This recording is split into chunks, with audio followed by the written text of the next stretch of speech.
तुम्ही पळयतात GNH.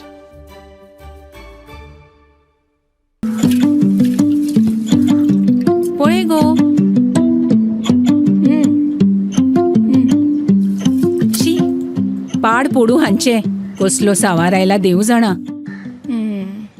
कितले आशेन हाडिल्ले हांवें सगळे. मम्मा तू चड चिंतू नाका राव. हे पळय सगळ्यान शुद्ध पंचामृत जे दिता शुद्धता आणि पौष्टिकतेची हमी आणि त्याच वांगडा ही वेगवेगळी शुद्ध तेला आणि बरेच प्रोडक्ट्स अशें जशी आवयची माया जायना कमी पंचामृता दिता शुद्धतेची हमी. पंचामृता